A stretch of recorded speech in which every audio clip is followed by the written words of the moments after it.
Muy buenas tardes, bienvenidos de nuevo a Negocios Televisión, bienvenidos al espacio informativo, atentos a todas las últimas horas con el foco puesto en los giros de Irán con Donald Trump. Enseguida les contamos el último mensaje por parte de Estados Unidos que pide a sus barcos que no se acerquen al estrecho de Hormuz. Vamos a contarles el último insulto de Rusia a Donald Trump. Básicamente le acusan de parecerse a Joe Biden en un momento en el que China también aumenta la presión, sobre todo pidiendo a sus grandes bancos que se deshagan de los bonos estadounidenses. Enseguida vamos a mirar a esas últimas horas, pero antes vamos a empezar mirando a Irán. Les contamos que un alto responsable del programa nuclear iraní ha indicado que podrían estar dispuestos a diluir su uranio altamente enriquecido si a cambio se levantan todas las sanciones internacionales. Es lo que informa la agencia ISNA. Según estas declaraciones, Teherán está dispuesta a considerar esta medida, intentando aliviar la presión económica que sufre el país por las sanciones impuestas por Estados Unidos y otros actores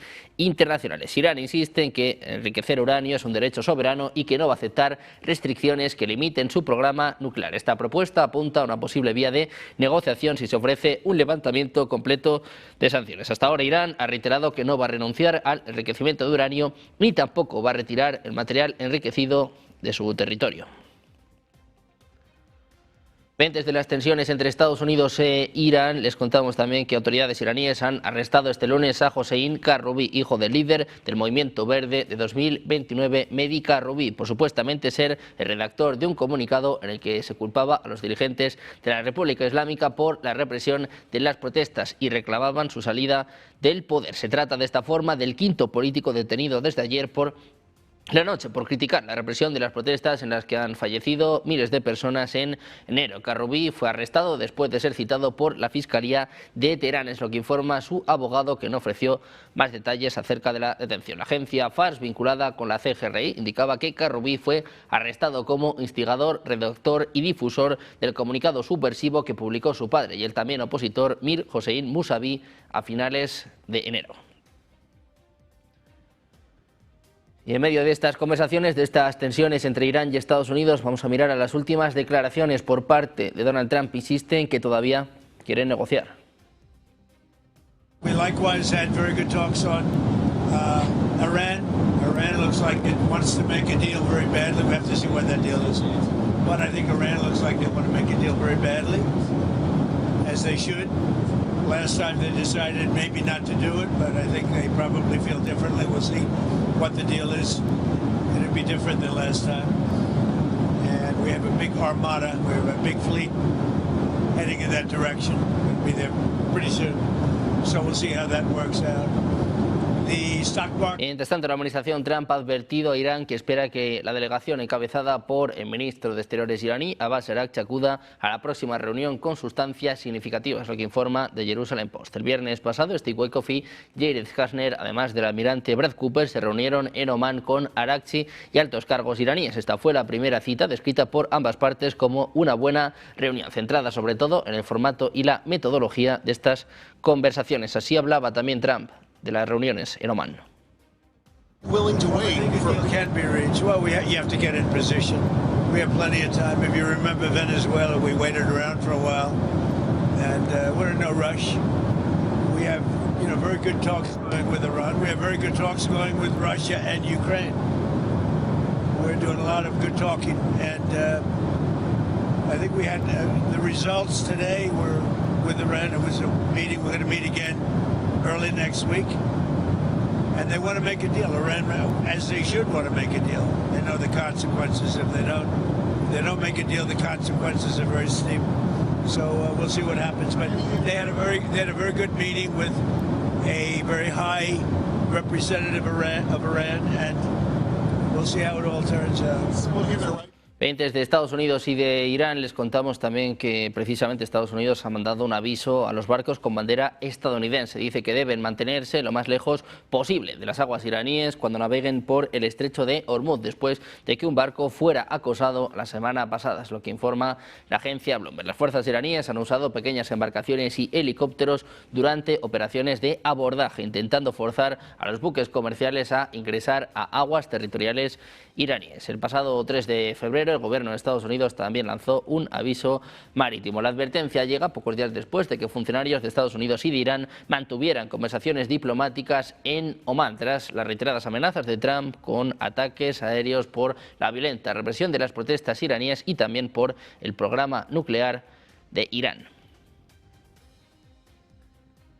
Por su parte, Israel está dispuesto a atacar infraestructura del programa de misiles balísticos iraní, que considera una amenaza existencial para su seguridad sin apoyo de Estados Unidos, lo que apuntaban funcionarios de defensa del país hebreo, según The Jerusalem Post. Decía que han dicho Estados Unidos que atacarían solo si Irán cruza la línea roja que han establecido sobre los misiles balísticos, en lo que apuntaban fuentes de seguridad israelíes, que agregaron que se sopesa la opción de atacar plantas de fabricación clave. El temor que albergan los funcionarios israelíes es que un posible ataque de Estados Unidos contra Irán sea de alcance limitado y deje intactas sus capacidades críticas. Dicen, la preocupación es que Trump elija unos pocos objetivos, declare el éxito y deje que Israel se ocupe de las consecuencias, en lo que apunta un oficial militar.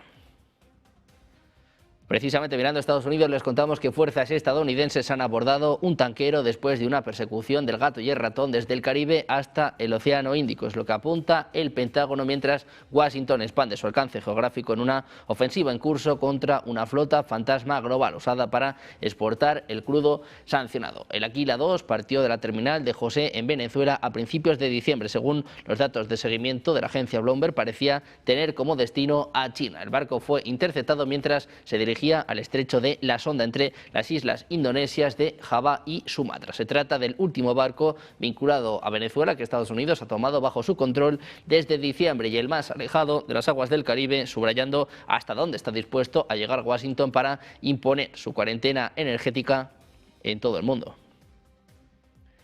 Mientras tanto, Donald Trump ha criticado el espectáculo de medio tiempo de la Super Bowl como absolutamente terrible. Dice que es uno de los peores de la historia. El artista principal, el cantante puertorriqueño Bad Bunny, cantó completamente en español por primera vez en la historia del espectáculo. Trump decía que la actuación no tiene sentido y que es una afrenta a la grandeza de Estados Unidos y que no representa sus estándares de éxito, creatividad ni excelencia. Decía Trump, nadie entiende ni una palabra de lo que dice este tipo. Su espectáculo es una bofetada a nuestro país. Según los datos de la Oficina del Censo de Estados Unidos, cerca de 45 millones de personas hablan español en sus casas.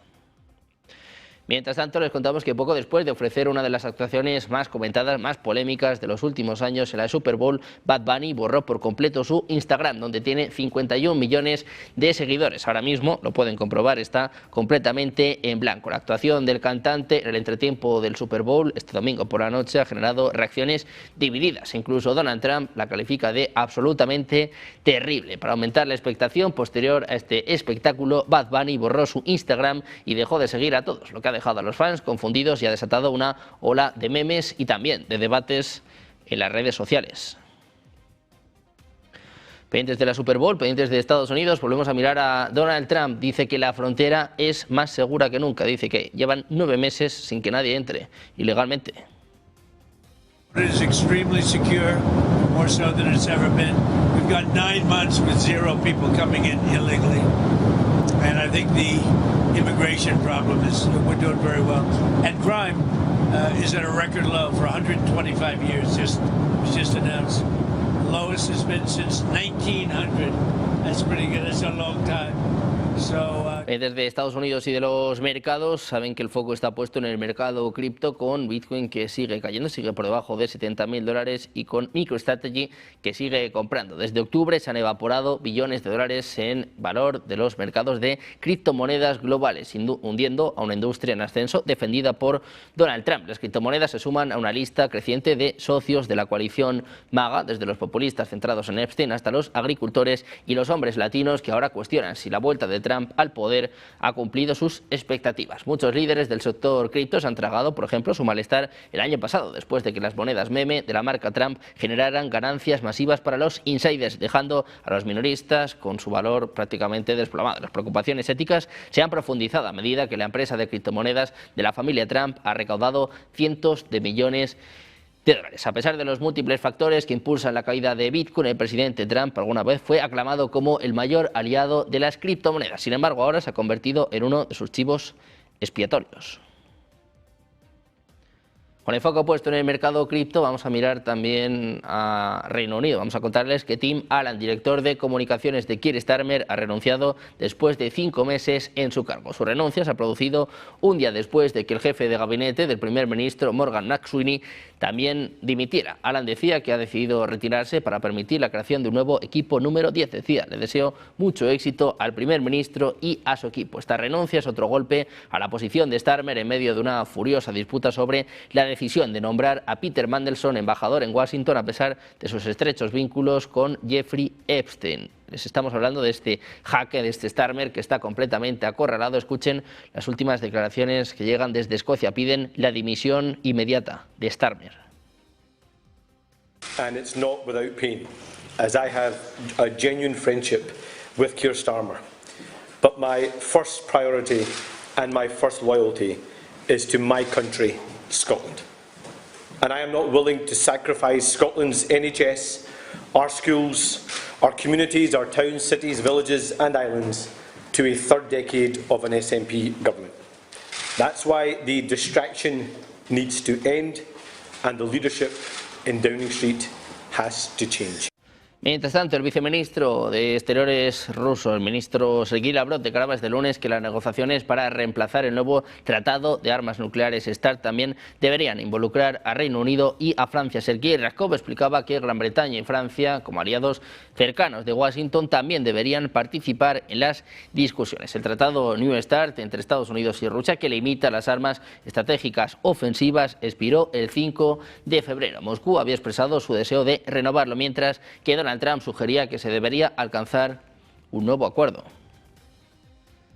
Mientras tanto, el ministro de Exteriores ruso, Sergei Lavrov, acusaba a Donald Trump de continuar con el bidenismo. Dice que hace lo contrario de lo que había acordado con el presidente ruso Vladimir Putin en su cumbre en Anchorage, en Alaska. Este es el mensaje de Rusia para Estados Unidos.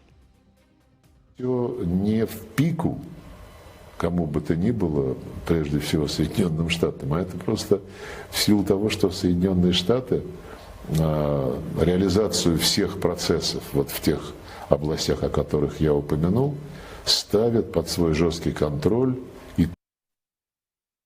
No es el único mensaje que lanzaba Sergei Lavrov. Insistía en una entrevista con NTV que su país no tiene la intención de atacar a Europa fuera de Ucrania. Por otra parte, añadía que si los países de Europa Occidental atacaran a Rusia, Moscú tendrá una respuesta militar a gran escala con todos los medios disponibles. El primer vicepresidente del Comité de Asuntos Exteriores del Consejo de la Federación de Rusia, Andrei Denisov, recordaba a Europa que normalizar las relaciones sería lo mejor para ambas partes.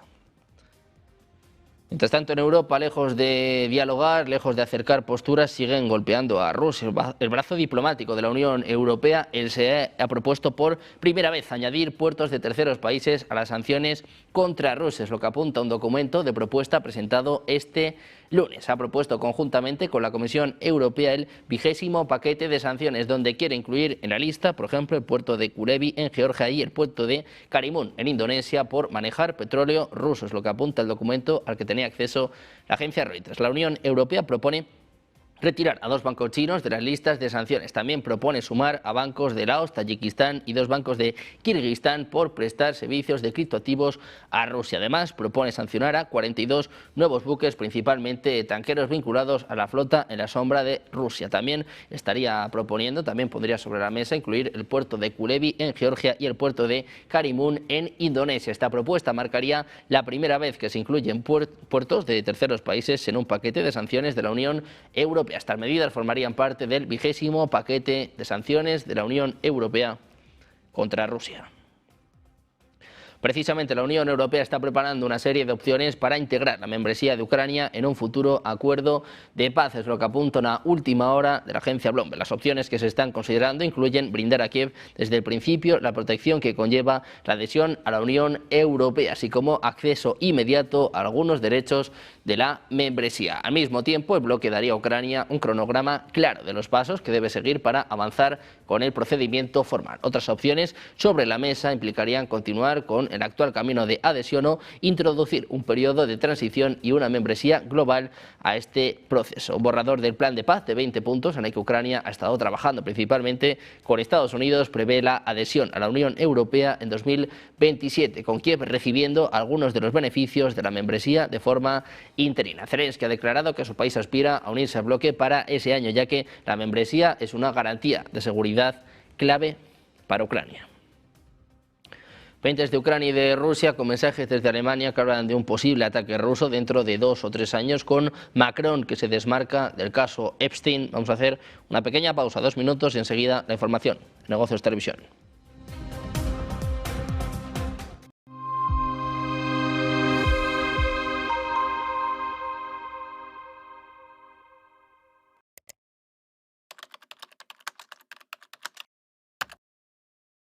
Buenos días, 8 de la mañana es la figura de Charlie. Buenos días, 8 de la mañana, dicen que al oro le han bajado la tierra después de la jornada de ayer. Seguimos en Negocios Televisión. Mañana continuamos en Negocios Televisión. Sean bienvenidos de nuevo a Negocios Televisión. Negocios Televisión. Sobre todo intentando ver lo que Europa está poniendo encima de la mesa en esos ejercicios militares.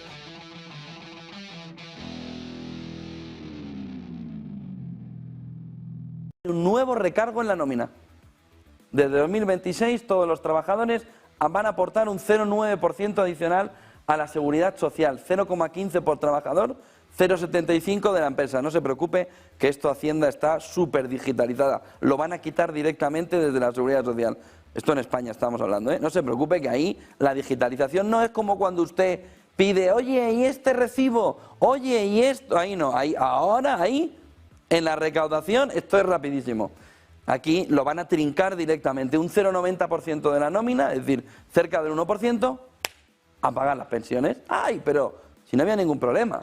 No, si no lo hay, claro, lo va a pagar los de siempre. Reforzar la hucha de las pensiones, garantizar la sostenibilidad del sistema ante el envejecimiento poblacional. No pueden hacer una política de natalidad, no vaya a ser que les estalle la cabeza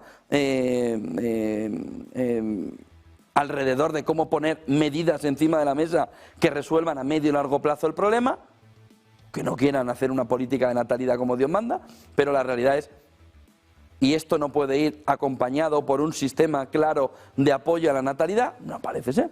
Miren la siguiente imagen, alrededor de la fotografía, un sueldo alto, más de 63.000 euros al año, deducción de 95 euros, sueldo medio, 28.000 dólares al año, deducción de 42, en fondo es muy poquito. Cotización sin derechos adicionales, es decir, el dinero que usted aporta para esto no aumenta la pensión futura, para que lo tengan en cuenta, solo financia el fondo de reserva.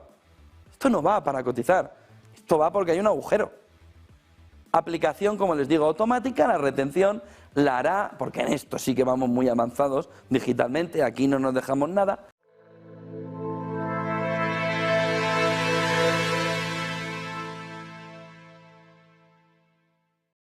Seguimos en Negocios Televisión, seguimos atentos a las últimas horas, ahondando en la información que les contábamos hace apenas unos minutos. Les contábamos que Ghislaine Maxwell se apuntaba a la quinta enmienda, se acogía a la quinta enmienda para no declarar, y tenemos más información a este respecto. Oferta a Donald Trump, ofrece exculpar al presidente de Estados Unidos a cambio de inmunidad. La amiga y cómplice de Jeffrey Epstein se ha acogido a la quinta enmienda para no declarar ante el Congreso de Estados Unidos. Está en la cárcel acusada de tejer una red de tráfico de menores. Mientras las últimas revelaciones están golpeando los círculos de poder de medio mundo, les decíamos que Macron se desmarca, que Starmer está totalmente acorralado, mientras la expareja de Jeffrey Epstein ha comparecido este lunes por videoconferencia ante el Comité de Cumplimiento del Congreso de Estados Unidos. Maxwell había sido citada para intentar arrojar luz sobre las actividades de Jeffrey Epstein, que ha tenido desde luego muchos casos en los últimos meses. Sin embargo, la amiga y cómplice de Epstein, que está en la cárcel donde cumple 20 años de prisión, se acoge a la quinta enmienda para no declarar. Quiere de esta forma evitar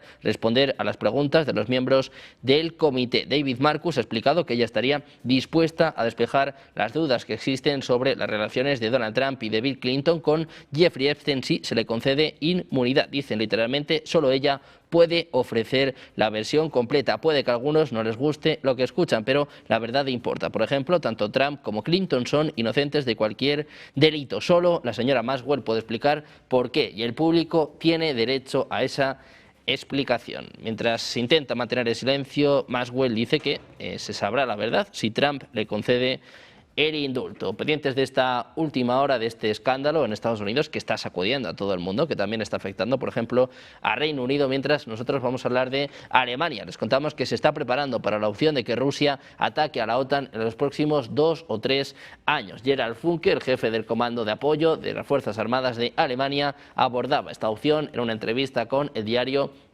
The Times. Funke comenta que en el peor de los casos, entre Rusia y la OTAN, el principal problema sería la logística. Decía, es importante para nosotros mantener a Alemania como centro logístico y gestionar las líneas de suministro durante el mayor tiempo posible sin interrupciones, de modo que si una ruta falla podamos usar alternativas. Otro de los problemas que podrían surgir serían las bajas masivas, ya que el sistema médico militar alemán se vería rápidamente desbordado. La Bundeswehr opera 5 hospitales militares con una capacidad combinada de unas 1.800 camas, una cifra que se cubriría muy rápido en caso de un conflicto de gran magnitud.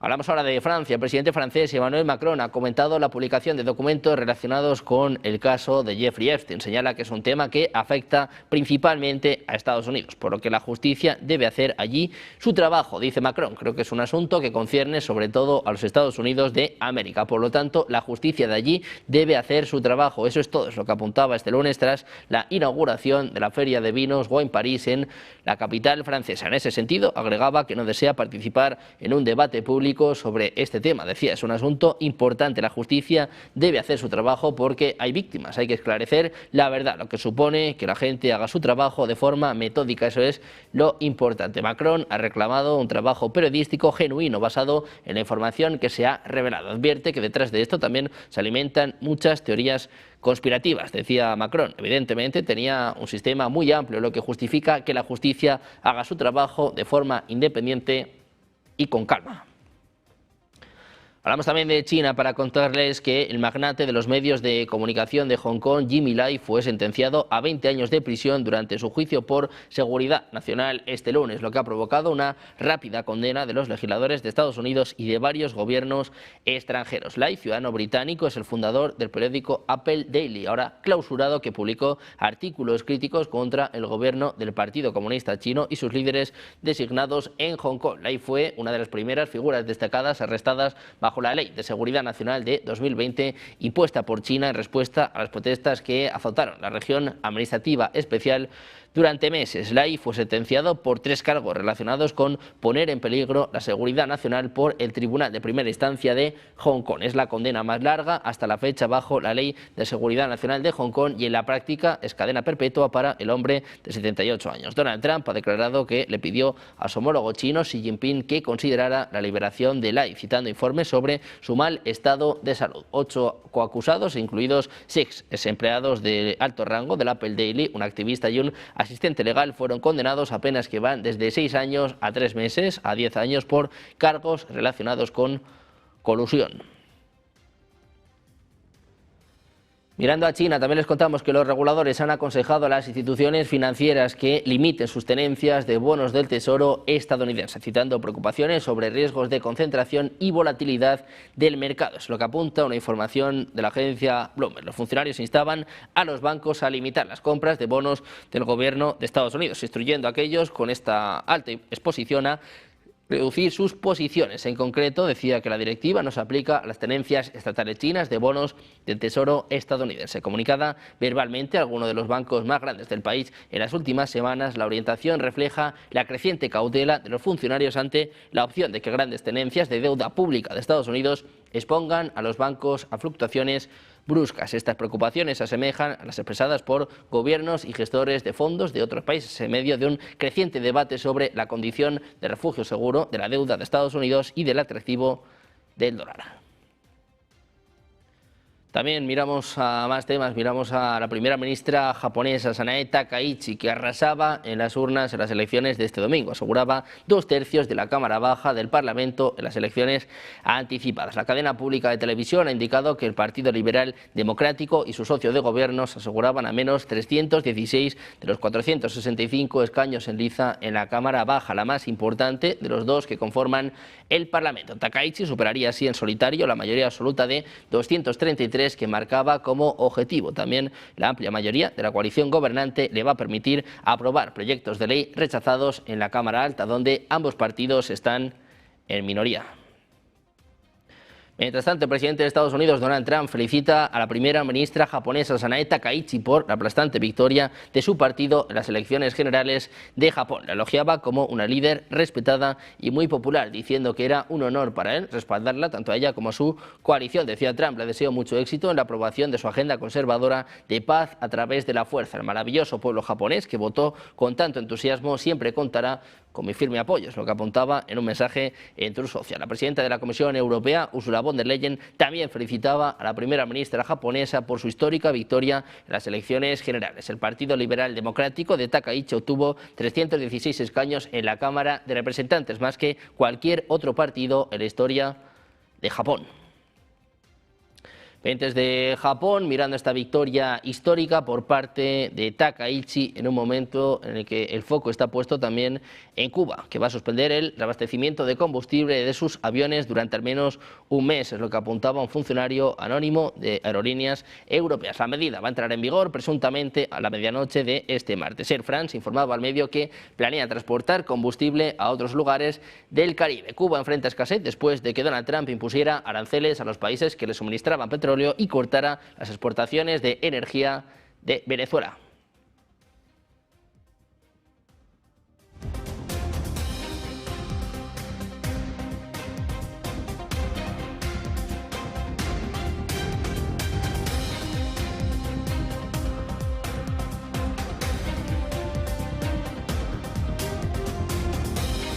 Pendientes de Cuba, el foco estaba puesto en México con las presiones de Donald Trump que, está incitando, está apuntando a los países que están negociando con Cuba, sobre todo que le envían petróleo, a detener estos envíos. En este sentido, hablaba hoy la presidenta mexicana Claudia Sheinbaum, anuncia que se frenan, al menos temporalmente, los envíos de petróleo de México a Cuba. Está detenido en este momento y estamos buscando evitar afectaciones a México y que de manera diplomática, como siempre, encontremos la mejor vía para que Cuba reciba el combustible. También pendientes de la actualidad nacional, les contamos que Vox plantea su postura de partida de cara a la negociación con el PP en Aragón. Lo dejaban muy claro, decían, nosotros queremos gobernar, es lo que apuntaba este lunes el portavoz nacional José Antonio Fuster, preguntado por si existe la opción de que su partido apoye desde fuera un ejecutivo popular liderado por Azcón. Los de Santiago Abascal afrontan la negociación con el mismo planteamiento que expusieron en Extremadura. Aspiran a formar parte del gobierno y además hacerlo con un peso proporcional al resultado histórico que han obtenido, como saben, duplicando los escaños. Fuster ha reconocido que gobernar es algo que no depende de ellos. El portavoz de Vox se ha dirigido al líder del PP para pedir paso en el Ejecutivo. Dice que depende de Azcón entender cuál ha sido el mandato de las urnas y entender que Vox está aquí para gobernar. Escuchen las condiciones de Vox para el Partido Popular en Aragón. Si el señor Azcón, que ha ganado de aquella manera las elecciones, no las ha vencido, el vencedor sabemos quién es, que ha ganado las elecciones, pues entiende que el mandato de los aragoneses es sentarse y hablar y acordar rápido, como se hizo en Valencia en su momento. No hace falta esperar a absolutamente nada. ¿Qué pedimos nosotros? Lo mismo que pedimos en todas partes. Si es que somos muy cansinos, y ya ustedes lo saben, todos ustedes podrían ser portavoces nacionales de Vox, subir aquí, porque lo han oído tantas veces, denuncia del Pacto Verde. Denuncia de la inmigración ilegal desordenada, combate contra la inmigración ilegal desordenada, industria, más industria, cero adoctrinamiento en las aulas. Bueno, pues pendientes de Aragón, de esta victoria mínima, pírrica del Partido Popular y de las condiciones que ya le están planeando, ya le están planteando para entrar en el Ejecutivo. Nosotros vamos a pasar enseguida de la actualidad nacional a la actualidad internacional, pendientes de la geopolítica y pendientes también en los próximos minutos del discurso de Christine Lagarde, la presidenta del Banco Central Europeo, a punto de hablar en medio de estas tensiones con Estados Unidos. Vamos a hacer, una pausa, 2 minutos y enseguida la información, los expertos, negocios, televisión.